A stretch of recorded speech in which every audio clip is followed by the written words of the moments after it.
Hello, ladies and gentlemen, and welcome to the third episode of the Duncan Powwow. I am your host, Nate, and followed here today is my dad, Chris, Hello. and my mom, who finally has a microphone, even though it's Bobby. Thanks. Love you too. Just remember that. all right.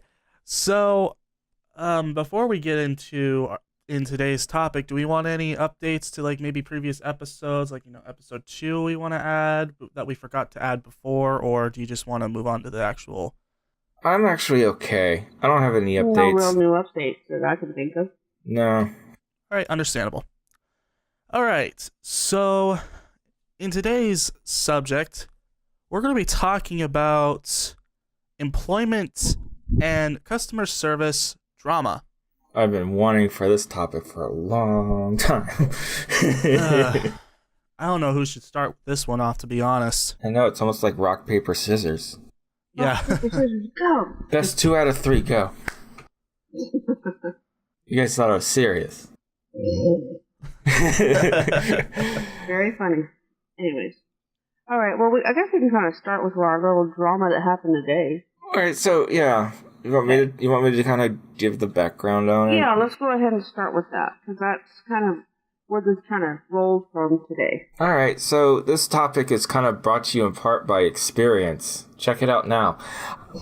We went to, so it's grilling season for us, and so there's a market in the area, and we've dealt with certain, we when you go visit a store, you guys have ever, got to know the rep who's been there since the day that the keys were handed over to the business owner, and they knew a lot about the product, they knew a lot about what they were selling, right?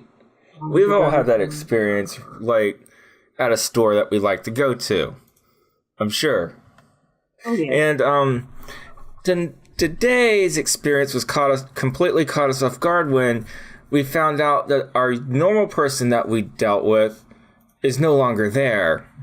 And it's okay because, when you grow in career and you follow the money, or you feel like you can do better and you start your own business, or someone gives you a better opportunity and you follow it, right? Of course. And so today, that kind of happened to us. Bobby and I went to this market and our rep has moved on. And so, okay, no problem.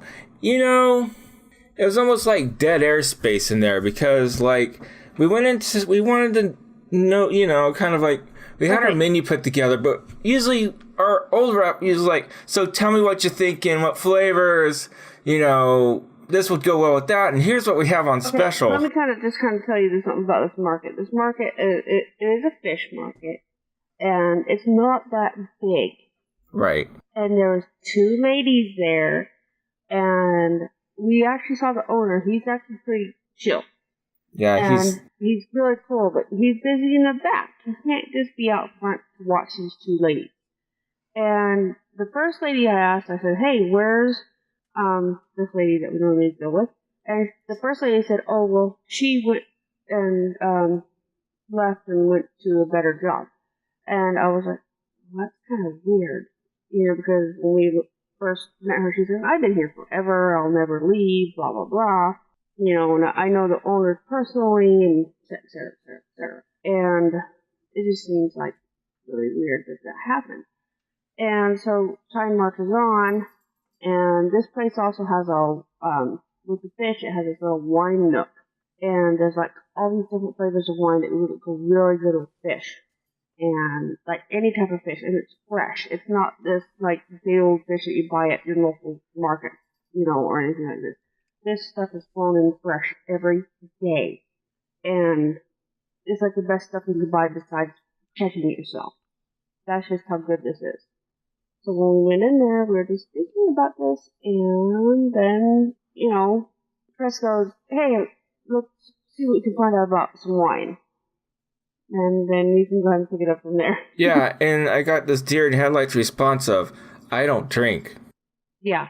And it's okay, well, that's nice. Tell you, what would pair well with salmon? What would pair well with this? I know nothing about wine. And the response was, I know nothing about wine. The girl who was here prior knew everything, but I don't know anything about wine. Sorry, I can't help you. She didn't know nothing.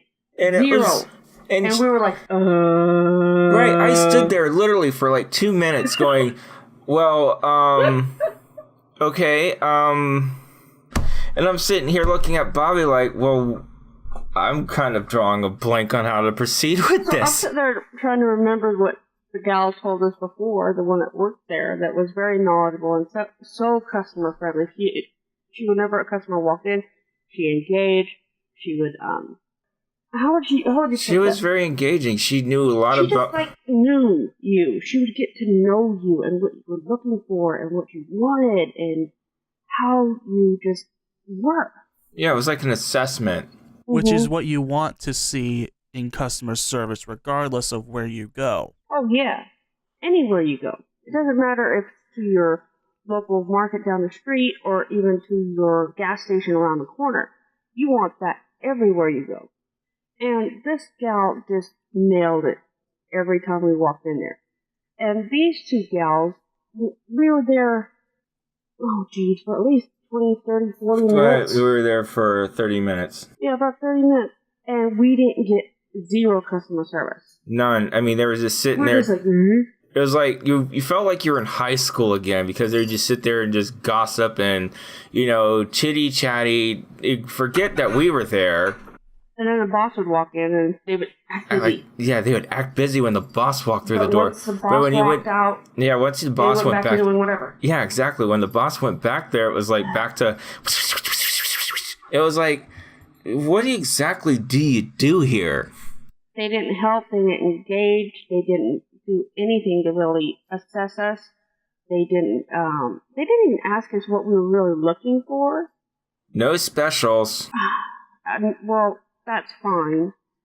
But still, they didn't really help. And when it comes to a special dinner that you're trying to, make for Easter Sunday, you want to engage with that person to try to find out what they really want. Yeah, that's like any. That's a special dinner. Come on. It's just time for a market like that. I mean, holidays is like your prime time. Oh yeah. And you don't want to just like you kind of want to be on your A game. There is no B, C, D game. Although these chicks today also definitely kind of proved me wrong in that department. Oh, it's a grade those great people, they would have definitely got F-. Oh, amen, sister. Amen. It's just one of those things. It's like it's been a common trend I've been noticing in businesses where like the experienced, the knowledgeable people, they're the ones who get let go, and the people who don't know shit from, excuse my expression, from their ass from a hole in the ground. Yeah. Amen. Like they keep those people, but they don't keep the people who are experienced, who know what the hell they're doing. It's like, why are you getting rid of the people who make you money?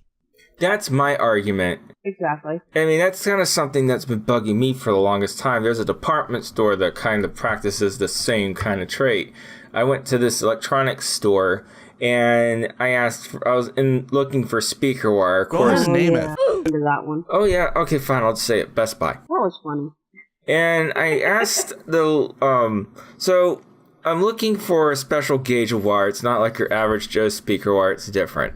And I asked the lady, hey, I'm looking for speaker wire. And, we know what speaker. It's just 2 wires, and it has word speaker wire on the thing, right? And we're in the light department. We're in sound and audio, kind of the TV home theater department. So it's like, you'd think it'd be slapped somewhere on a shelf, but we couldn't find it, and we were in a rush. And this lady brings back, Best Buy associate, mind you, a USB cable. And I'm not people are like, well, Chris, it could be just one of those things of it's USB and then it has an adapter and then goes to speak. No. I'm talking like the kind that you hook up from the back of your printer to the computer kind of thing. That kind of USB cable. And I looked at Bobby Ann And I thought I had, like, maybe just imagined this thing. And I just kind of took a second glance, and I'm like, she's like, this is what you're looking for. This will work great. No. And the guy, sales associate, kind of caught, like, that was helping her in the department, caught wind of this. He goes, I'll actually help you. And then so he goes back and brings me back the right stuff. Okay, so in a separate instance, same store, we were looking at cameras, and the sales associate couldn't, like, you know, I guess we were like an inconvenience for her. Maybe interrupted her day off or something. That she was all that in a bag of chips because she actually was she went to school for being a photographer, but yet she was working at Best Buy. She was a master. She claimed that she was like she was a professional. She was a professional photographer. Wait, what kind of camera do you recommend? And this is the kind of response I got. Well. Yeah, I remember that. You could look at this one, and this one was really like a Nikon. And this girl was actually supposed to have gone to school and be a professional photographer, and she spent thousands of dollars for it. Right, and she gave us like this like point and shoot $30 special. Yeah. And I'm like, no, I'm looking for prosumer. That's like kind of in between consumer and professional, but not quite, just in the middle. And she was like, yeah, this quick picks will do you well. And I'm like... And finally I had enough, and I said, so you went to school for this? She goes, yeah. And I go, so why are you working at Best Buy? She kind of really backed off at that point. She got really irritated and walked away. And then somebody else came and helped us after that. No. Remember, no one came and helped us after that. That's right. Nobody did come after that. She went and decided to get on the radio going, hey, I need help over in photography. And then she beelines it for some cute guy in the music department. And then... Yeah, we never had anybody again. We never saw her again. But it's just kind of like... Customer service sells. Knowledgeable sales staff. Sell. You know, just do you think saving a few bucks by keeping the inexperienced and sending your experienced out the pasture doesn't do a business any good? Your experienced people is what keeps your customer base growing. If people go to a store and they get nothing but treated like a wet carpet, it's what I refer to as the wet carpet treatment, and they're like confronted with people who don't know anything about anything, you know, any product, you know, I'm just gonna walk away. And people argue why Amazon's like explode, bursting at the seams. Well, there you go. Well, there's also been studies upon studies upon studies that say that people go out of their way for a customer service experience and buy from there before they will go for somebody that actually has good product or good food. That is actually a true fact. You can have the best food and best product in the world. You can have this, A1, A+ product, right? Right. And crappy customer service, and nobody will show up. But if you have excellent customer service and a B+ product, people will go there before they'll go to the A+ one. That is a proven fact. You know, and this is not like not trying to make it seem like a really like a venting session or nothing, but no. I got one more example for you. I can think of another one, but it's one that Mom told us about. When Which one? The one that happened when you went to Best Buy that one day, and it was sometime before your surgery. Which one? Oh, you mean the lady? Yeah, the one where you were out with your friend and... Yeah, I went out with my friend, and then I went over to go to Best Buy to go get... Yeah, Best Buy is not one of the best places to go, I'm beginning to learn. And I went over to go find this this thing for a watch. I still need to get one for her because they just don't have them. But she has this little GPS watch thingy that needs a new, charger. And we went over there, and there was just one person over there in this section. And apparently I didn't look good enough to be able to help or something. And I was there for like 15 minutes or so, and I got fed up. And this gal came over there. There were like 3 other people in the same area. She helped everybody else but me. I don't know if it was just because I was just not good enough looking or whatever. She just totally ignored me. Well, on the way out the door, I kind of made it very well known that I was there for over 15 minutes, and I got no help from this person, this gal, and that I felt that I was really rejected, and that it seems like I get no help, and I'd rather go get help off the line because apparently there's no help here. And I got this, like, wow expression from, like, 5 or 6 different people as I walked out the door. Good. I really didn't care. You know, and here's my little experience, and this is different, a totally different thing. So I wrote about this on my Facebook page, but basically it's from the IT Chronicles, but this really did happen, where we went through this massive reorg at work, and basically all the knowledgeable IT staff got pink slips, and they brought in contractors and you know, people who claim they have experience, but in reality have none. I remember you told me that. And for my department, we sent the text instructions. Okay, this one section of the building is not connected to our core network. Therefore, it needs to be this printer needs to be connected to the user's PC via USB cable. And here's instructions for that. Connect the USB cable, install the driver, and you're done. Right? Right. Easy peasy, nice and easy for any IT tech, right? 101. This is like basic beginner stuff. Anybody can do it. Yeah, you're right. I get, you know, my team gets a ticket like not even like 2 days later. It's not printing. It's a brand new printer. What do you mean it ain't printing? It ain't printing. Okay, so we send our best tech from the department over there to check it out. And, you know, we get word that, so basically the tech that that originally set this whole thing up was like the equivalent of the lady with the speaker wire. Basically what he did was that he, like, instead of connecting the printer to the computer via USB, he set it or Wi-Fi like you normally would. He actually like set it up so where they could only print to it if they had to send their print jobs to it via email. And it was just like I had to like me and my other friend at work.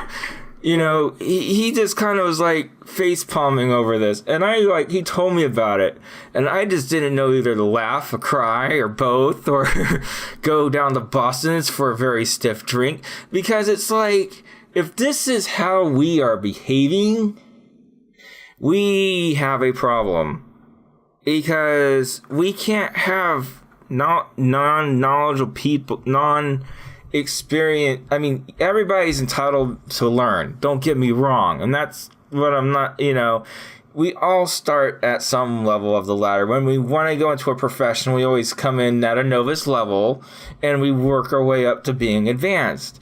And I don't know, it really bothers me that, you know, in, you know, these, you know, last couple of years, I'm seeing less knowledge and more just here, have it, and or here, you're set up, but it's not done correctly, or it's the wrong product, or, you know, you're left to just figure it all out on your own. And it's really scary. It's almost like these companies are all about saving money, but in reality, it's hurting your brand. And it's costing you more money to, you know, look professional than it really needs to be. We need to go back to working smarter, not harder. Agreed. And I don't, you know, that's just my take on it. But I'm not going to be a microphone whore or anything like that. So I'll let my colleagues kind of bounce in and give their 2 cents worth. Well, go ahead, Nate. Yeah, you've been quiet. You've been kind of crickets over there. Yeah. Well, the reason why is because you guys have better stories than what I've gone through. Oh, okay. True, but the thing of it is you've had bad customer service experience and good. I mean, you can throw your 2 cents in just like everybody else. Well, mine more recently is more into, like, applying for a job. Oh, we can always go into that too. Well, that's part of this. Okay. So, let me give you my experience of what I've been dealing with. I haven't really been experiencing bad customer service per se. No, technically, But yeah, you have. well, I have, but it's more of I'm getting the short end of the stick when really I shouldn't. Okay, I've had enough experience in the job force. I've had 2 jobs, 2 paying jobs, and right now I'm currently, employed with CMB Digital Studios, which is our family business. Yep. But still, it wouldn't hurt to have a little cash on the side. So I was looking for a job anywhere, whether it be, Micro Center or hell, I was even looking at Best Buy at one point. Save your stress. Yeah, don't go work for Best Buy. It's not even worth it at this point.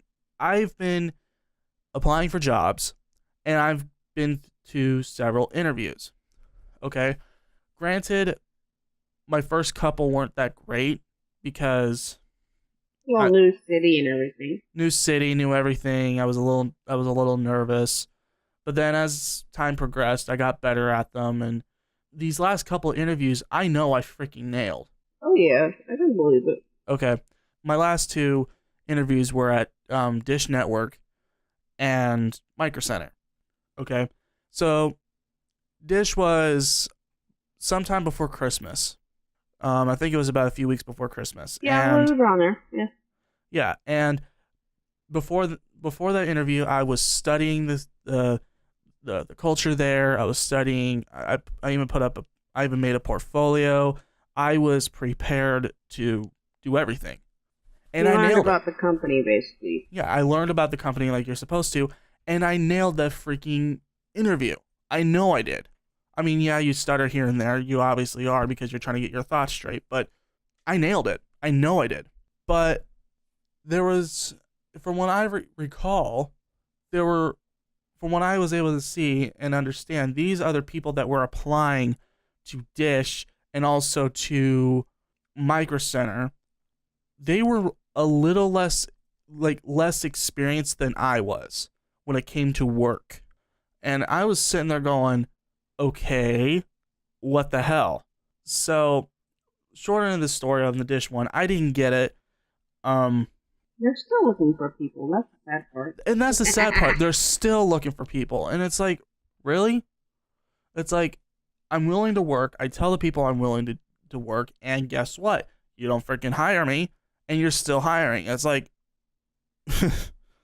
and then most recently I went and did Micro Center. Now, I kind of already complained about this on Facebook. So any family members, friends who've looked at that post, you'll know what I'm talking about. But the short version of that story is I go to Micro Center and it was a good interview and I was being productive, I was interacting and all this other stuff. First of all, I hate group interviews. They're stupid as all hell. Millennial interviewing. I just hate it. Like companies claim that they're better because it's supposed to see how, show the employer on how you interact with new people and stuff. Yeah, but you don't get to know them personally. The interviewer doesn't get to know that person personally. It's freaking dumb. Well, during this interview, there were people, okay, who were in that room roughly around the same age as me, except for one guy who was in his 40s, 50s. One guy, that's it. But the rest of them, the guy in the 40s and 50s, I can understand if he got hired because he actually revealed that he worked in tech for a very long time. I can see him getting hiring. But these other people, they were in school, they didn't have a freaking job, they didn't get any experience. There were people who were going to school for in the medical field and robotics, they were studying this stuff, but they weren't experienced with it. Which again, you do have to start somewhere when you're getting hired and you're getting experience, but still, it's these people are studying and all this other stuff for robotics and stuff. They don't have experience. Not to mention this company, and one of the things that really gave me a red flag as I was in this interview, the interview guy asks, "Is anybody in here in robotics or going into robotics?" And there were a couple people that raised their hand. Now, weren't those a couple of the people when we walked in the last couple weeks ago that were hired? There was, okay, here's from what I saw that who got hired. One guy, he didn't dress up for the interview. He wasn't even going into tech that much. He just liked the store. So I know for a fact, and I saw him that very day we went to Micro Center, and he was hired. Gee. And from what he said in the interview, he wasn't really that well experienced. Okay, so we have that going. The second guy who I saw, he was going into robotics, going to college, and all this other stuff. And again, didn't have that much experience. He got hired. But the sad part is, I didn't see the guy who was 40, 50 years old working in tech for years. I didn't see him get hired. Wow. I did not see him around at all. I looked around. I've been looking around that store trying to see this guy was there. He's not there.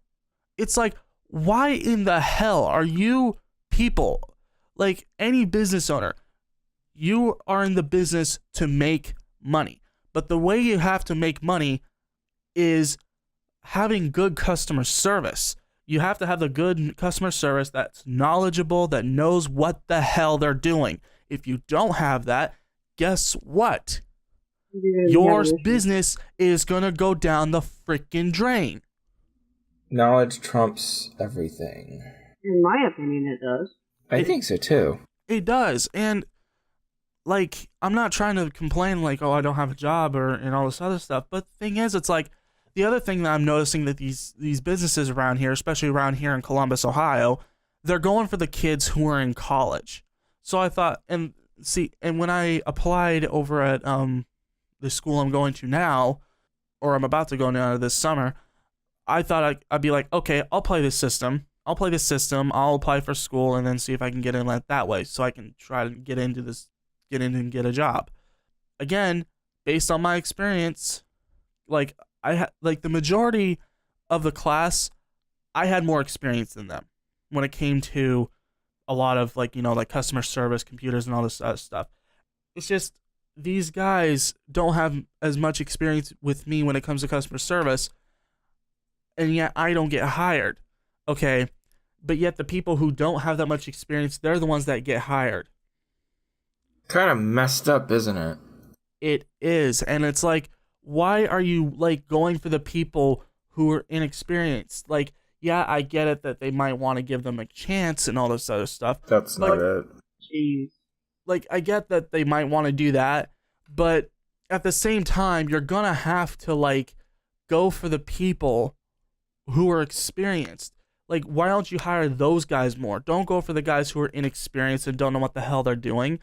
Like, go for the people who are more experienced in the field that they're going for in that store that company that they're applying for. If they're applying for a Micro Center, have them very knowledgeable in computers, computer parts, networking, or camera equipment, TVs, whatever. Have them be experienced in that field. All right, so I feel you. I get you all the way. I get it. But, in some ways, you have to kind of let the inexperience have a starting point somewhere. But to your point, like for us, it's kind of, for my employer, our department, we do things different. Oh, we put them through the paces, everything. So like when you apply for managed print, we pretty much first thing we look for is what's your skill level. And then we go in for the kill and we make you do a case, do a case study. And then we actually, as a group, we have a list of questions we ask you. It's the same questions we ask everybody else. Mm-hmm. And based on that is based on if you make the cut, you make the cut or not. But, I hear you. But, from a hiring manager, it also boils down to, the knowledgeable people are too expensive. So we're just going to, get the non-experienced ones, and we're just going to, pay them less because... But there's a problem with the non-experienced ones. There's always a problem, and one of the things is the fact that they will, when you have a non-experienced person go in there, It hurts you. Yeah, they hurt the company. Besides that, they also make it to where, you have besides hurting the company, they also make the company look bad, or they make your boss look bad, or they make you look bad. Well, it goes one step further. It also boils down to threat.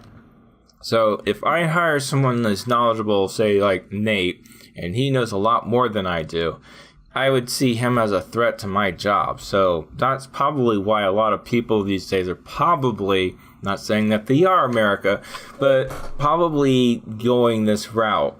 But it's like seriously backwards. If you think that, and if that is the mentality, then, we got a lot of problems. We have some serious self-esteem issues, and maybe your job isn't to be a manager. Maybe you're better off selling cars or something. I don't know. But at the same time, it's like, again, I agree with you. The inexperienced have to start somewhere in the field that they want to study. It doesn't matter where it can go. Well, yeah. Especially if they're in college and they're trying to get by. Right, yeah. I'm not saying that the inexperienced shouldn't get a job. Do not get me wrong. But where do the experienced people go if all the inexperienced people get the jobs?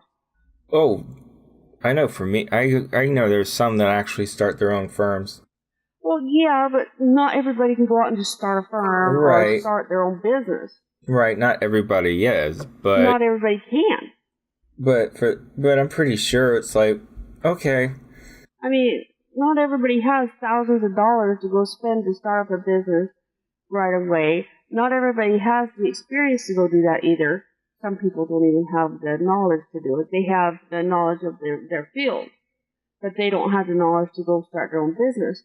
And that's where a lot of people get hurt. I mean, like the one buddy. He's, up there in age, and I'm not going to mention names, but he's up there in age, and he complains to you a lot about how all these younger pups are, trying to railroad him. Oh yeah, that's a different can of worms. But it's same situation. Well, yeah, we took the most knowledgeable and put them into like the cotton field, and while everybody else just kind of sits on their butt and does nothing, but yet, they're making him do all the work. Right, and they're getting credit for it. Exactly, my friend. Then you get those situations. You get the knowledgeable people out there. It's happened to me in the job field. I've done it a dozen times where I've had all these people sitting there going, can you do this for me? Can you do that for me? I do it for them, and then they take all the credit, and I'm like, hey, wait. And then I get railroaded. Because they feel entitled. Right. No, for me, if anyone tried to do... Well, once upon a time when I didn't have a spine, that happened to me. Yeah, I was crushed.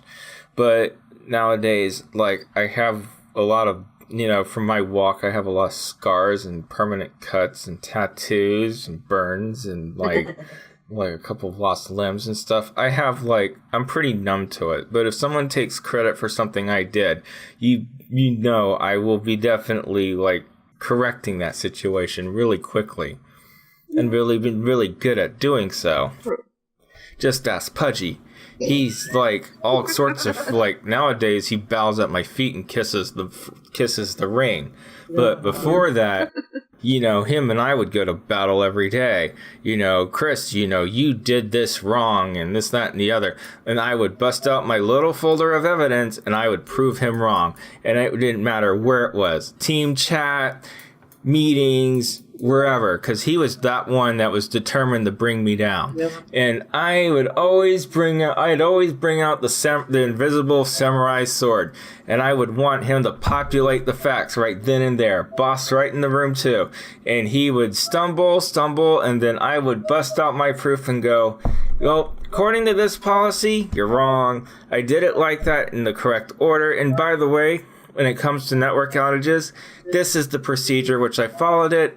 And I closed the ticket and met SLA. The office was down for only an hour, so... Have a nice day. You can't dock my score or you can't dock my numbers because of this. So therefore, you're in the wrong, I'm in the right, have a nice day. And he would get so angry, and he'd get mad, and he'd leave the room and slam the door and this and that and the other. And my teammates would be like, wow, Chris, weren't you a little hard on him? No. And I'm like, wait, what? And they're like, well, he's all mad. And I'm like, well, yeah, because, he's trying to make a point using incorrect figures, and he's trying to make himself look like he's the bad boy on the block. I ain't having that. And there was another instance where there was some big leadership change, and he kind of popped it out on us on the last minute where it was going to impact our raises. If we didn't follow it, it was going to be, it was no raise in 24 hours. He much told us 24 hours before it was due, and it was really something really stupid, something with a survey. Oh, goodness. And I was like, and I told Pudgy in group chat, I'm like, so Pudgy, when were you going to tell us this? Well, I just told you now. And I'm like, but you're saying that we have to have this done by tomorrow. And this is like 6 months worth of stuff that they're asking for. So I'm going to ask the question again. When was this due? Or when were you planning on telling us? And then silence. And I'm like, no, everybody in this room has a right to know. When something changes, we have the right to know right then and there. Well, now. No, Pudgy, that's not my point. And I've changed his name to protect the innocent. I'm like, we here have a life. We have family. We have food we have to put on the table. And, withholding critical information from us really does everybody an injustice. Well, gee, Chris, I just told you. No, Pudgy, that's not the point. The point is you need to tell us when this stuff happens as it happens. And then, he throws his little invisible plate at me, and I'm just saying, I'm just being real. Don't withhold information that impacts other people's lives. And then he gets mad, and then of course comes the grumblings, and then he leaves the room, and then next thing you know, my phone is blowing up. Chris, are you mad? Are you okay? And I'm like, I'm cool as a cucumber. You're calling the wrong cat. You need to be calling the dude in Oregon that thinks he's all that in a bag of chips. And they're like, we're worried about you. Are you sure you're not mad? I'm like, I am perfectly fine. I have a smile on my face, and I'm drinking my Mountain Dew. I am perfectly fine. And, they always my teammates always knew a good leader when they saw one, because I was that cat that would always defend my team. If you work for me, I will go to bat for you. As long as you have hardcore facts to prove that you were in the right, and, you didn't do anything out of sorts that would, make us look like idiots, I will go to bat for you 110%. To this day, I will do it for people to this day. And, I don't mind a good sword fight, really. I love sword fighting, especially when I win. And I kind of feel like in today's employment environment, it's not like that. It's like nowadays, it's almost like everybody feels like they need to be entitled. They take credit for other people's work. Right. And the people who are freaking managers who should be doing their freaking jobs, they make the little people do their job, and then they take the credit for it. Oh, I hate when they do that. And the problem is, no one has a spine to stand up to it. I did. I mean, that's kind of how I got to where I'm at. I had a spine. I grew the spine, and I made sure that people knew I had a spine. And I think a lot of it buckles down to fear. It is. But if you grow the spine and you stand up for what you believe in and you can prove it, and you fight for what you think is right, then I think that will be a big a big game changer. Yeah, I agree. And that as long as people, put on the safety pin and go into their little safety spot because, they're scared that they might get in trouble for speaking up. It's like what happened with me. Remember what happened with me in my job? Yeah. And that girl that sat there and said, I can do her job, I and remember talked that. behind my back. And I even helped you write the recommendation that, Yeah, I was working for this company. It was going really good. I enjoyed the job. I really did. Chris knew I did. Nate knew I did. Oh yeah, I even visited her when she worked one time, and it was was a awesome. cool job. It wasn't a bad job. It was a very small job. It was a very small, intimate group of people. Yeah, It was and just everyone was starting to grow. polite. Everyone was like polite to each other, except for like this one chick, and like I was even there for this. Like she gave my mom the short end of the stick. Like my mom would try and be friendly with her, and all she would do is just blow her off. Like, oh, you're nothing to me. Yeah. Well, she was talking a lot of schmack behind my back on Facebook and on the call room floor. And I was the only one that was actually, I was like one step right below manager, because I was the only one that handled, all the complaints. And basically, I took all the complaints and went to the managers, and they were the only ones that approved it. And then I would take those complaints and basically take it to the people going, this is what I can do, this is what the manager approved. So I was literally one step right below the manager. I had more power and more hold than she did. But she did not realize this. And she was thinking that she could do everything I could do better.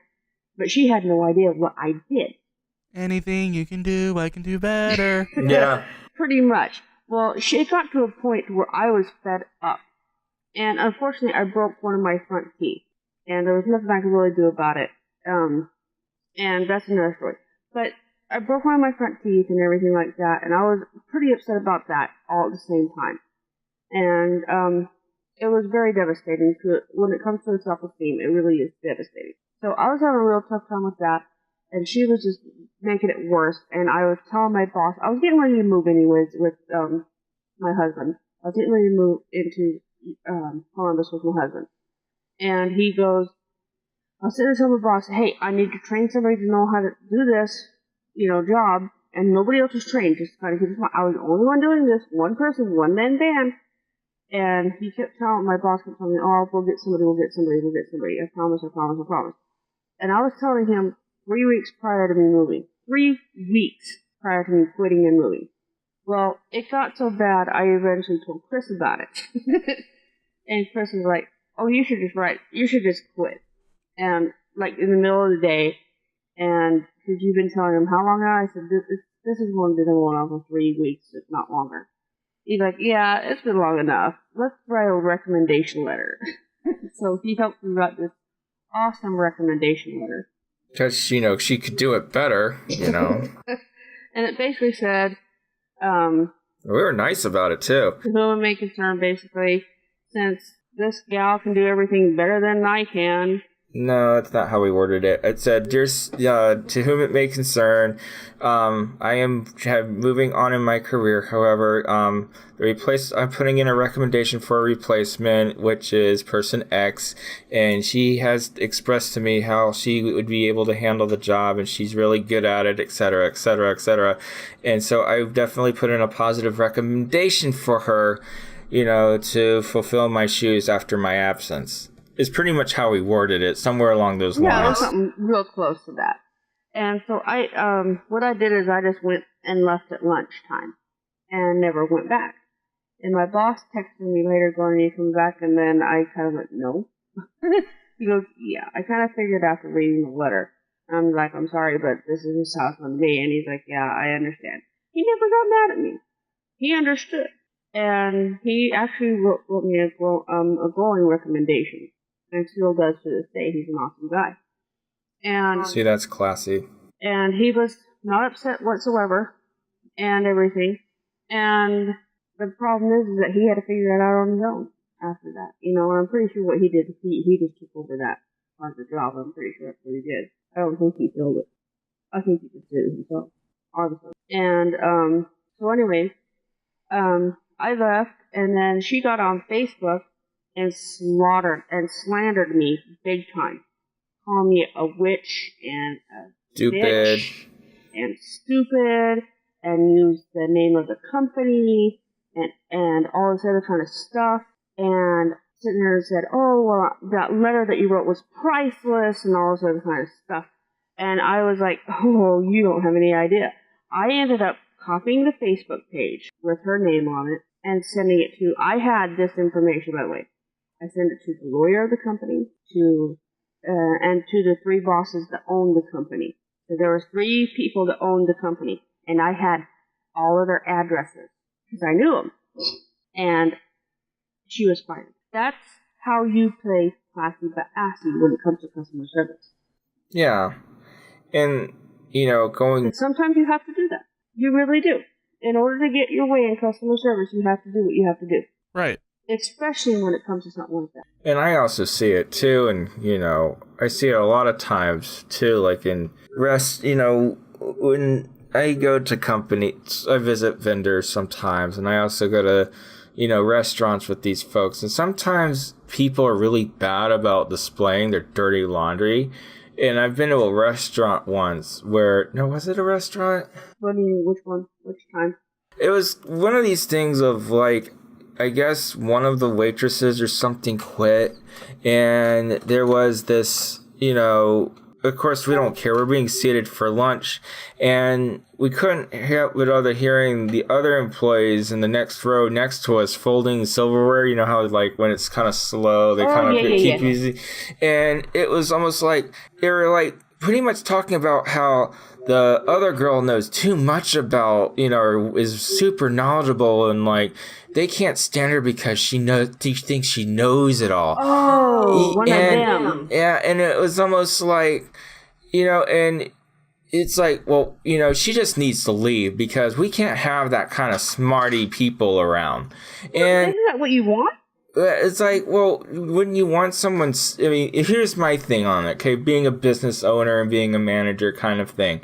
All right, if I thought we graduated high school like eons ago, okay?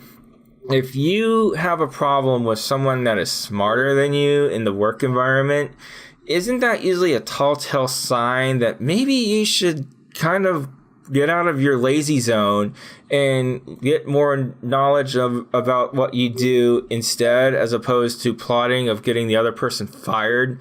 Because that to me just kind of spells waste of resources. If you're too worried, if you feel threatened by someone that knows more than you, and we're talking about a minimum wage job, like, so what? Head waitress, big deal. She's been there longer than you and you feel intimidated by her. Well, then maybe you're in the wrong line of work. Maybe you should maybe you are in the right line. Maybe you should just actually perfect your skill trait, rather opposed to just gossiping and planning on making this other person's life a living hell. Well, see, that's just it.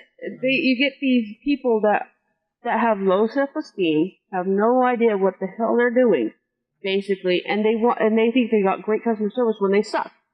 Yeah, and as an owner, if I was catching wind of this and I had customers in the next row over, it would have been curtains for these two. I'm serious. I would have called them into my office and said, I don't think you're a good fit for us. Well, it's like go work at Waffle House or something. It goes back to what happened to me and Dad earlier today. If Frank would have came back out there one more time, which he didn't, I wish he would have. I would have asked him if I could have spoke to him privately, and I would have told him, I hope you know that these 2 ladies that were there today were like the worst people I've ever dealt with since I came here. I don't know what happened with Kat, but she was awesome. Yeah. Yeah, I mean, like, I don't understand, like, why these companies are sitting there and, like, firing, letting go of the people who are actually trying to make the money and actually, like, bringing in good customer service. That way, like, people who you're aiming for come back and they recommend you to other people, and like that's the way it's supposed to be. You give the good customer service, people recommend other, like, their friends and family to go see that company, and then they go and like have more business and more loyal customers coming in.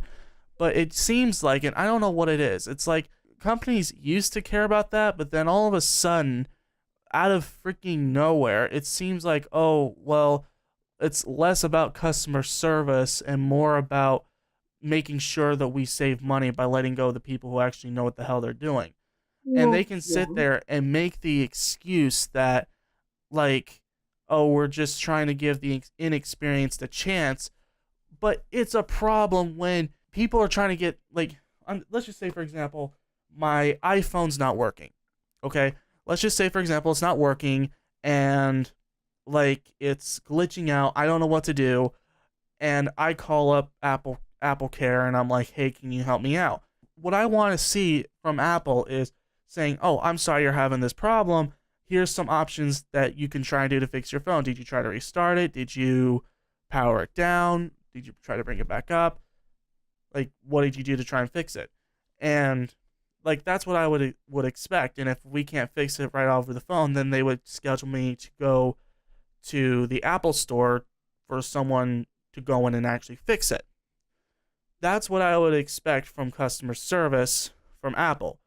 That's about how it goes, yeah. Yeah, that's how it should be. Now let's just use the same example of Apple. If I call Apple and the other person at the end of the phone is sitting there basically making these stupid things like saying, well, did you try I don't know, and just keep saying I don't know, and they've been working there for like a good 6 months, there's a freaking problem.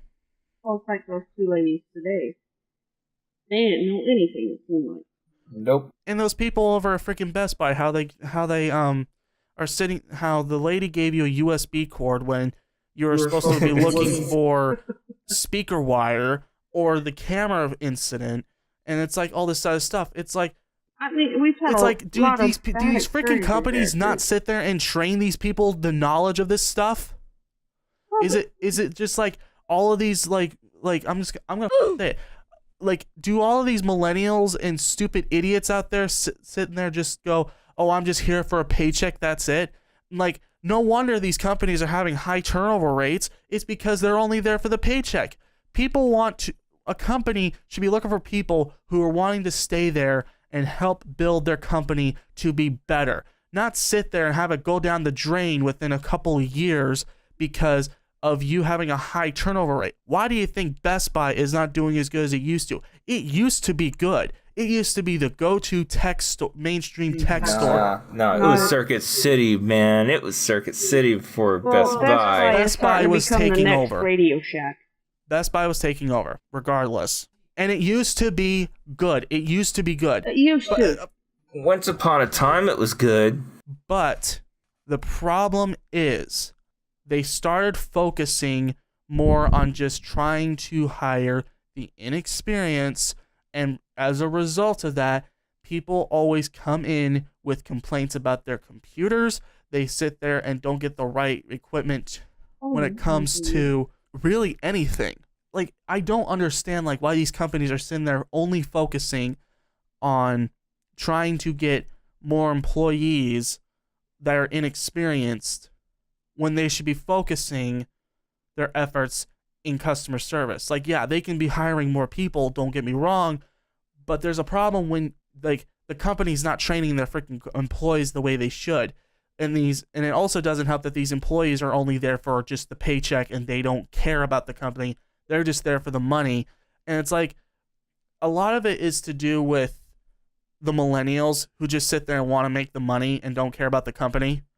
Well, yeah. But it's also somewhat of the company's fault when it comes to like what we were talking about earlier, like making sure that you keep the people who are experienced hired, not just the managers, but also, you know, like the sales associate that's been there for 10 years and actually knows what he's doing.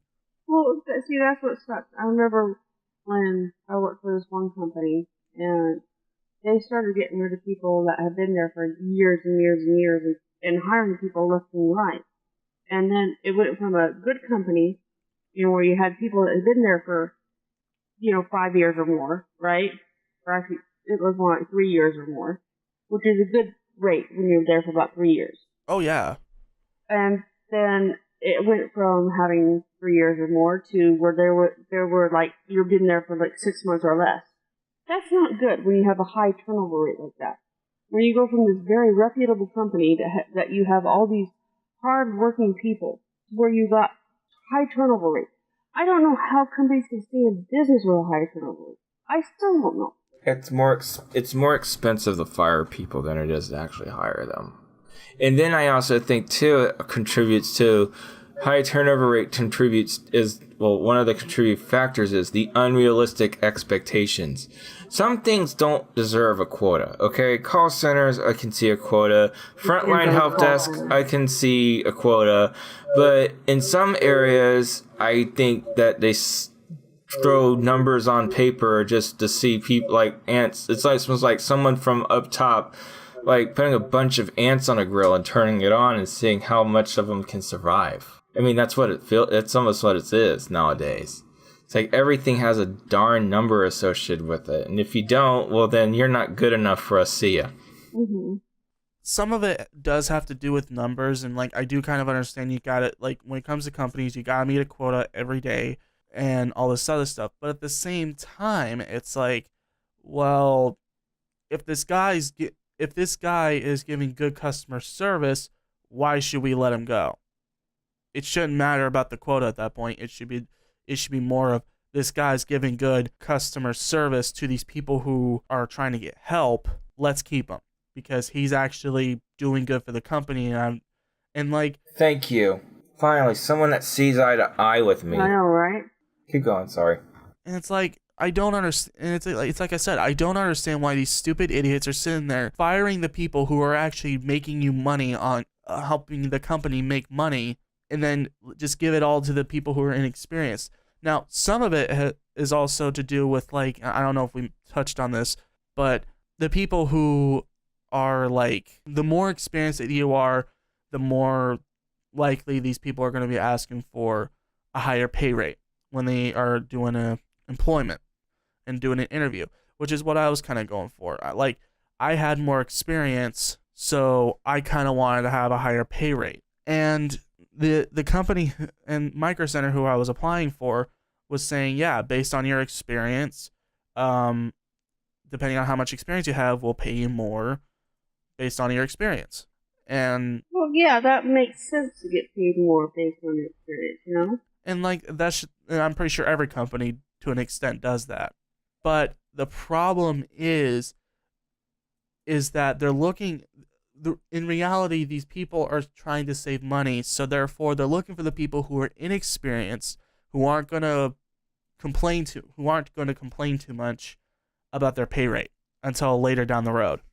That's the problem. It's a lot of these companies, and especially around where we're at, they're looking for people who are in college, who don't have a lot of experience in the workforce, or hardly any at all, or who have never had a job. They're looking for those people because they're the ones that aren't going to complain too much about their pay rate because they've never had a job and they don't know what a good pay rate is. I know what a good pay rate is because I've had enough experience and like even have more experience behind my belt, like when I'm just doing stuff on the side. I have video editing experience and all this other stuff.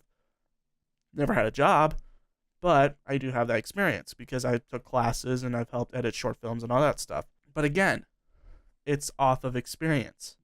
And that's what makes any growing company stronger, I think. Right. And the more experience you have, the more skills you have, the more knowledge you have, the more your customer service skills are going to be as well. Especially when like this company is reputable. Like Best Buy, like I said, they used to be really reputable. They used to be a good company. They actually knew what they were doing. Used to. But now you go to Best Buy and you have morons who don't know what they're talking about. Okay, like actually, I got a good story. I was sitting there going to Best Buy trying to find a new gaming laptop at the time. This was a couple years ago. And I was trying to find a gaming laptop so I can do some games on the go and also do some video editing at school on my laptop and stuff. So I can take my projects home and edit them. But as I was looking for the laptop, a guy comes over. He's like, "Hey, can I help you?" I'm like, "Yeah, I'm just looking for a gaming laptop." And immediately he turns me into the most expensive one they got there. Now I get they're trying to upsell. That's obviously what any company's going to do that. And the first thing I said was, I'm on a budget. I need something that can video edit and also, and I was kind of also trying to test him too, and also kind of do gaming, a little bit of gaming on the go, not high end, just enough. And immediately he turns me right into like, the very high end one, and say, this is the perfect one for you. And it was like $3,000. And I'm like, I said, dude, I was on a budget. And he's like, well, that's the only one that's going to be able to handle video editing and all this other stuff. And I said, oh, really? So, so I kind of take him over to this laptop that's only $800. I said, okay, based off on what I've been able to research, you can have, like, the very lowest end that you can have is an i7 with 16 gigs of RAM, and like pretty much this laptop was pretty much the exact same as the gaming laptop, except it's not gaming, and it was like $2,000 cheaper. And I showed him like my knowledge in computers, and I'm like, okay, so basically, so I really asked him, what was the real difference between the gaming laptop and this one? This one has pretty much the same exact specs. It has a video graphics card in it and everything, and I can do just as much work on this one than just that. And he just sat there dumbfounded and went, I don't know. Sounds like you were playing a game of Outsmart the Salesman. Yeah, you love doing that. Oh, I love playing Outsmart the Salesman. Oh yeah, I did that. And I was sitting there just going, dude. And I kind of wanted to test my knowledge on him too. Just like, hey, can you help me? And he immediately takes me to the most expensive one. I'm like, and the thing is, I did a little prior research just before I went in. Just went, this one could do it. The $800 one. I'm like, yeah, that'll do what I need to do. It's the same exact specs as the gaming one. And I go, and then I take him right to the $800 one. I'm like, really? So this one has the exact same specs. What's the difference? Other than it's a gaming laptop. I don't know. The whole point of that story is that companies, especially like Best Buy and stuff, they are hiring the people who are freaking dumb. And they are taught that they need to upsell. But they don't tell the people also who they're trying to train that they need to be knowledgeable in that department, or they're going to be made look like idiots and you're not going to make money. It's like the game. Yeah, it's almost like they're told the like half-ass version of Monopoly. It's like, in order for you to actually upsell, you need to know how to upsell, not like half-ass know how to upsell. You know what I mean? Yeah. Like, you need to sit there and tell me, like, why do I need a $3,000 laptop when I can get the exact same thing that is the way cheaper? That's the golden nugget answer. If you can answer that, then you would have, like, it could have been an instant game changer. And people are going to try, and I know some people who are going to listen to this podcast, especially like Uncle Jason and oh, I'm waiting for the hate mail. And Uncle Courtney. They're going to sit there and go, well, then why are you trying to get an Apple computer? First off, that's a totally different topic. Different topic. Secondly, it's because I know it can handle the workload. Okay? And also, Adobe has been used to be like an Apple-based product, so it's like... No. Yes. Adobe was originally built from the Mac code. Yeah, it was. That's true. Yeah, you're right. My bad. I was thinking of a different program, sorry. What, were you thinking of Linux? GIMP. No, Mac came from Linux. No, not originally. It was actually built off of Hyper-C. I'm dating myself. It was a long time ago. Yes, nowadays it was, don't hurt myself. But before OS X and OS then, it was like you had System 7, System 6, and it was like, I remember those days. Showing my age. Anyway. But again, it's like when I go to Best Buy and I ask these employees, why should I buy this $3,000 computer when I can get the exact same one for just $800? They can't tell me why. And then they just kind of walk away and just go like, okay, this guy outsmarted me. It's like, well, I kind of did a little research beforehand. We'll still go back to the customer service thing. It goes back to customer service. It's like, it's stupid how these companies are doing the inexperienced and that these people don't know what the hell they're doing. Like, you need to keep people who are experienced on your team Like, you can keep hiring the inexperienced, but you gotta have people who are experienced to train the people who are inexperienced, to train them as to what to do, how to do it. That way they can get good customer service, so you guys can get profitable results and all this other stuff. Yeah. But these companies, especially like Best Buy, which you're seeing this starting has been failing for a very long time now, and it's been going down the drain for a very long time. They're not learning that they can't just keep hiring the inexperienced and let go of the people who are experienced. Because if you let go of the people who are experienced and you just let the inexperienced take over, they're not going to know what the hell they're doing. And then at that point, you have people like us who are going to go in, outsmart the salesman, and make you look like idiots. Well, I think too, and I'm not trying to sound like market watch or anything like that, but like I've also noticed that a lot of these stores these days are like starting to become more like antique malls, where antique malls are kind of like where different vendors set up their shops. I mean, it's all the same thing, but they're owned by different vendors. In this case, it's kind of like it's kind of more like aimed at the millennium, the modern day antique mall, if you will, where you get vendors that come in like big player names too, like Samsung, LG, Apple, Microsoft. But you walk into these department stores and you no longer have like aisles of tech. You don't have it labeled as like certain categories like it used to. There's no more technology, car audio, TV. No, if you want home theater, you go to the Magnolia section of the store, which is Magnolia Home Theater. Or if you want a phone, you don't go to like mobile phones anymore. You go to pick your flavor. Or if you want a Samsung phone, you go to the Samsung booth. You want an Apple, you go to like the Apple booth. Or you go to Verizon or Sprint or whoever's in there. Right, it's almost like a mini mall inside a department store. I mean, that seems to be fat. It makes me wonder if, and I'm bringing it home, gotta understand, I'm from the South, and every time, we have a story, but we always have to go into the weeds a little bit to bring it home. But, like, it's almost like they're phasing out kind of like the on-the-floor salesman. You know what I mean? Like, you have cashiers, that's it. But even then, I mean, those are being phased out too by like machines or by the vendor inside the store. Mm-hmm. And we're not talking like, people sometimes think, well, those are really Best Buy employees just in LG shirts and stuff.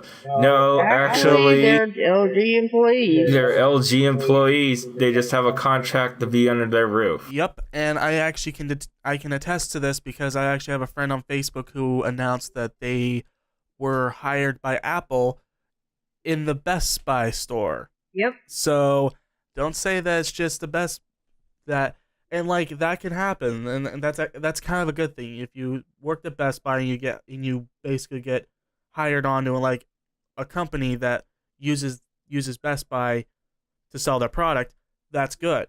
That's a good thing, because that's actually how it should be. Is that you start from the bottom and you work your way up to the top. That's how it's always been.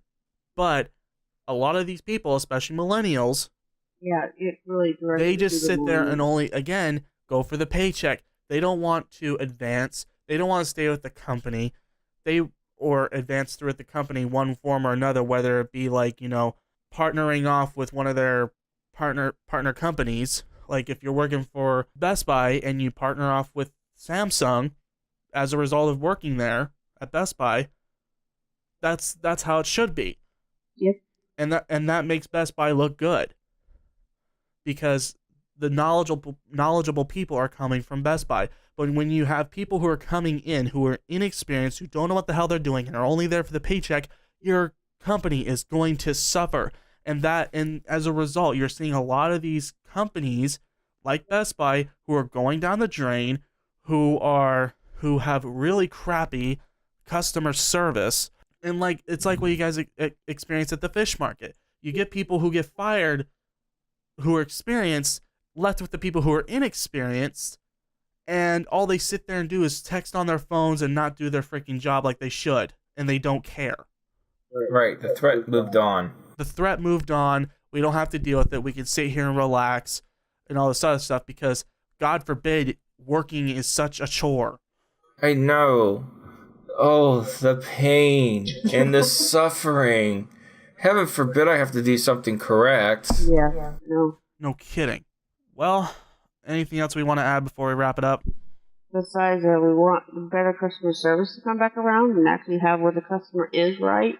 Knowledgeable staff and actually like listen to you versus like being scaled. Yeah. Yep.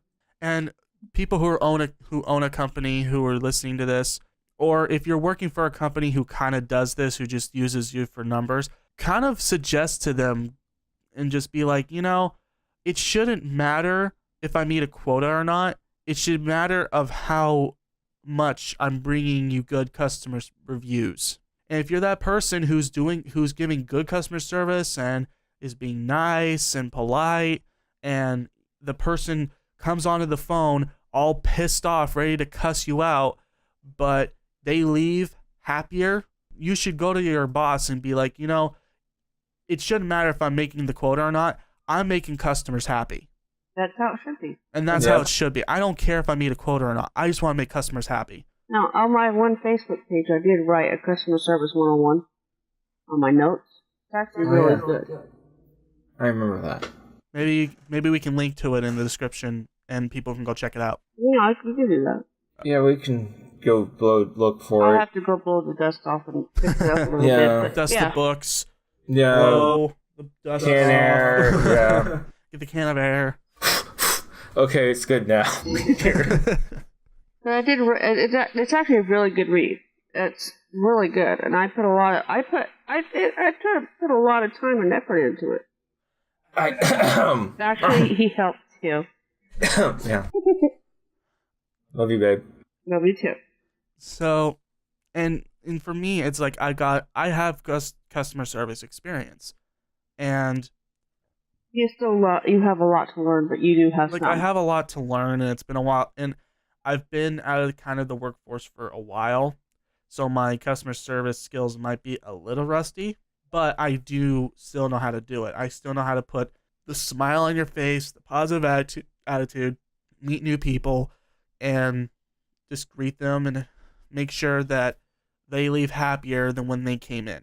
Yeah, man. I mean, talking about bad customer service, I asked you to go run and get ketchup, and you like sat there and like waited for someone to come pick up their kitty instead. I mean, I was kind of like disgruntled. Hey, but did you see what I did? But did you see I'm what kidding. I did? No. Let's touch on this for a second. Did you see what I did? Did you see what I did? I Yes, went up I to saw her, what I you did. greeted her, and I showed her the house. But I was a paying customer. Sorry. Yes, I saw what you did. Okay then, so don't bitch. I'm not. RMS were a good kitty. Yeah. And he needed to go home. He did. But anyway, going off into the weeds. But anyway, just going back to what I said, it's like it shouldn't matter. Like, and I don't understand like why like the companies are looking for people who are willing to do the quotas, who don't care, they just want to get their meet their quota and then just go home and sleep and eat. And a lot of these college students and these millennials, they just want it for the money. They just want to like get in and out. They don't care. They don't care if they give bad customer service. They just want to get in and out regardless. Well, I mean, I don't want to work on Saturday and like go from like 10 to closing. I was supposed to go on a date with Johnny, quarterback football hero. But instead I'm having to work second shift at my store because like Rebecca, the person who's always late, called in sick today. But yeah, we're in wrap up, so sorry. But regardless, it's like these companies and people, like companies anybody who's listening out here who own a company or works for a company that kind of just, you can tell that they don't care about customer service, kind of tell them about this whole thing of like how it should work, and it shouldn't matter about the numbers and the quotas that they have to meet. Like, obviously there's got to be a middle ground. Oh, I agree. But it's the a company's highest priority has to be customer service. Without good customer service, your company is going to tank. It's going to fail every time. It's hell yeah. And if you get rid of a good customer service representative, like the company that we went to today, we know that his sales are going to fail. It's going to be affected. They're going to take a beating because a lot of culinary people go there. Oh yeah. And I mean, I'm not talking like Joe Schmo's like food on wheels. I'm talking like where it's almost $300 a plate kind of chefs go there. And yeah, you think they're gonna stick around and deal with stupid people? No, they're gonna walk on. Exactly. And that means waking up at 3 a.m. to drive 2 hours to the port to get fresh stuff and drive it back. They're gonna do it.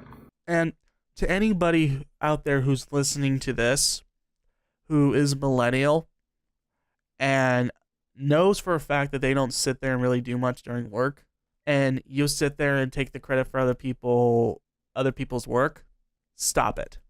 Just simply stop. Put the phone down. You can put the phone down. Your boyfriend, your girlfriend, Snapchat can wait. Your boyfriend, girlfriend can wait until you go to lunch. Twitter, yeah. They can wait, and you can work. You have to put the time and effort into caring about your work, because if not, you're going to get fired. Because look what happened to the person who felt entitled and thought that they can do my mom's job. Look what happened to her when she started bitching her out on Facebook. Do you know what happened? Do we need to remind people out there what happened to her? She got fired because she felt entitled. So basically blab about it and try to get me and try to think that she was better than me and thought that she could just talk about it anywhere. That's not it. Well, that's part of it. That's part of it. It is part of it, but no, the big part of it is that she felt entitled because she thought, I can do her job better than she can. I'm better than her. Blah, blah, blah, blah, blah, blah, blah. And then you take that and you believe that, so you give a recommendation, and then turns out that she doesn't know how to do it, and then cause and effect came in, and this person got upset and smeared, Bobby's name in mud across social media, and of course that was enough to get terminated. That was cause for termination. So yeah, that happens. You see the problem here, millennials. You see what happens when you try and take credit for other people's doings, or try to feel entitled and feel like that you can do a job better than your manager, but in reality you really don't. You see what happens? Cause and effect.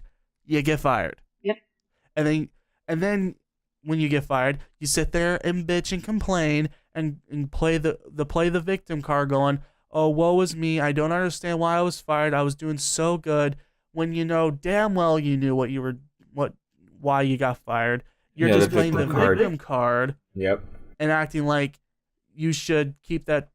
You should have gotten that job because you felt entitled. No. You need to get that job. If you want to be a manager, you have to have the experience, the skills, and the knowledge. Yep. You try and do that job, and you can sit there and say that you can do a manager job, no problem. But once you get there, and you start realizing, oh wait, this is way harder than you thought it was. Yeah, I wonder why. And lastly, to the millennials, care about your work. Find a place that you're at least going to stay there for a few years, whether it be for college. If you're going to be in college, look for a job that you're going to at least be there for at least a good few years before you try and move on to your job that you want to work for in your career. Like if you want to become a video editor like myself, find a job that find maybe some editing gigs. And I know some people in this room are probably going to say, yeah, Nate. Yeah, Nate. Yeah, Nate. Take your own advice. Take my own advice. That's right. Practice what you preach. Yeah, I know. Which I'm going to start doing. Um, just maybe like find some editing gigs so you can like make some money on the side, or just maybe find a job that you can at least stay at for a good couple years before maybe going in for an internship at a company that could help you gain your skills in the field that you're studying for. Do that. Yeah. And actually care about your work, because it really does affect. And I kind of learned that over the years. It's like when I first started working for Carl's Jr., Hardee's, whether you're in the West or East, same difference. There's the same company. When I was first working for Carl's Jr., I did have appreciation for customer service, but it didn't really click. But until I started working for Kohl's, and at Kohl's, when I'm more face to face with a customer, I started gaining an appreciation for giving good customer service. And I noticed this once I started, and I even like read a couple of reviews online after I started working there, even if it was just first season. People were referencing me, like they didn't say my name, but I could tell they were talking about me. Each and every single one of them was positive because I greeted them with a smile. I asked how they were doing, how they were ready for Christmas, and all this other stuff, and they left happy. And that should be the goal to every single sales associate, customer service rep. That should be your main goal, is making sure that your customer, regardless where you work, leaves happier than when they came in. That is your goal. Yeah, it should be always everybody's And goal. also, the other thing, I just thought of this one. The other thing you need to start doing is customer. The rule that I always apply with, that I always run with, is that the customer is always right, regardless. No, they're not. Yeah. No, the thing about it is, I've been noticing a lot of millennials sit there and argue with a customer when a customer. yeah, they do that a lot. When a customer believes that the associate made a mistake, and the associate goes, "No, I didn't. This is what you said." Yeah, had And that they before. argue back, and the customer leaves pissed. Should I have like one for that bucket? Yeah, but so do I. But I don't know. We're like almost an hour and 30 minutes in. Doesn't matter. You can tell it.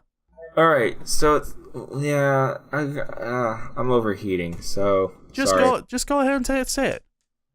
How long is the story, honey? It's about when the guy told me when we replaced my mom's Apple TV box, and the guy was like, "Oh, you shouldn't get this. You need to get this. You should get and my mom went ballistic. Place.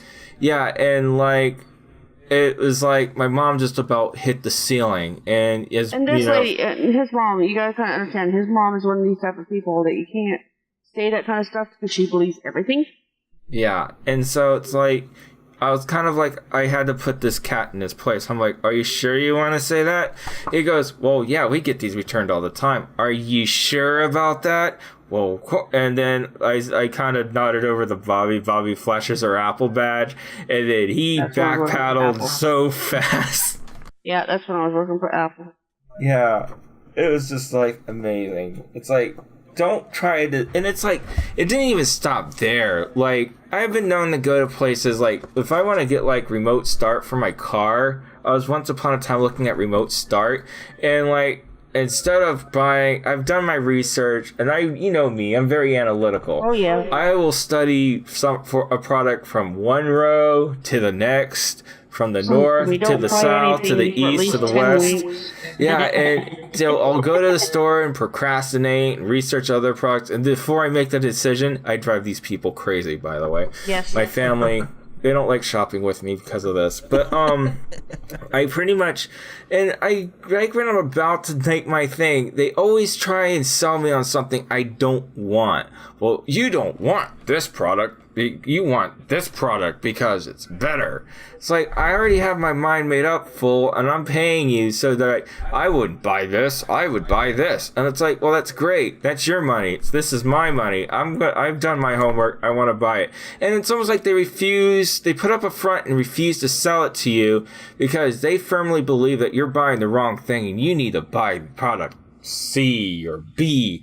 And it's like, I've spent weeks on this. I'm ready to make my investment. And it's like, that's not ever good enough. It's like, dude, who's the one with the pocketbook? Who's the one with the credit card? Not you, because you're in uniform. I'm the one that's trying to make a sell off of you so you get, like, I guess, commission or, like, some sort of, like, bonus or some sort of goal point on the scoreboard for whatever reason. It's like, I don't want to buy product BC. It's like, I know what I want. And these people just think it's okay to try and talk you out of it. I don't know. It just blows me away these days. Because... And to my audio engineer, if you're hearing wind in the background, that's just me fanning myself. So happy editing. Thanks. But yeah, again, they think that the customer isn't right because I actually remember how they get in this mindset that, well, not all customers are always right. Yeah, that's true. Some of them, they're not right. But you don't find that out till later. And most of the time, the customer actually kind of sees their fault and go, oh, yeah, that makes sense. Most of the time. But a lot of the 95% of the time of the customers who come in, they're always right. And if they want to get a product, they already have their heart set onto it. Let them do it. If you think it's a crappy product, you can try and recommend them a better product. But if they're dead set on getting that certain product, just let them get it and find out the hard way. That's what in-store returns are for. Exactly.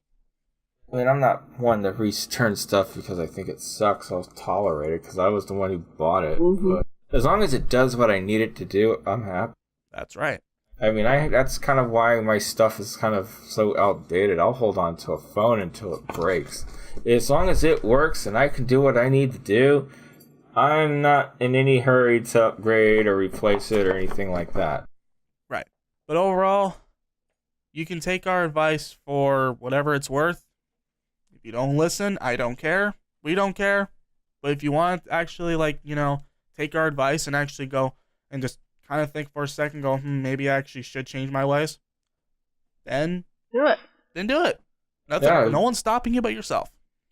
And we always like comments and feedback and things like that. So. Oh, yeah, please. Customer service is, it's always a good thing to have when you're in that type of field because every day is dealt with it. I mean, even if it's your first job, you should know how to do it in every job, even if you don't do it on a daily basis. That's right. Because even if you're on the receiving end of it, you still got to deal with it. Exactly. But, anyways, take our advice if you want to. Also, please don't make my Uncle Jason feel left out in the comments. He's been the only one that's been leaving feedback. Please make him feel at home and start leaving feedback with him, please. Thank you. And argue with the cat if you want to. He's really good at that. He's good at it. But anyway, guys, I think we're going to end this episode here. Again, anybody who's listening, take our advice for what it's worth. And so thank you guys so much for listening into the third episode of the Duncan Powwow. You guys can check us out at our Twitters. Mine is at midnight_score. My dad's is at cduncan2. And my mom's is at Wiccan Princess. So anyway, guys, my name is Nate. And I'm Chris. I'm Bobby. And we will see you guys in the next episode. Take care. Have a fabulous day, night, whenever you're listening to this. Happy Keister. Happy Easter.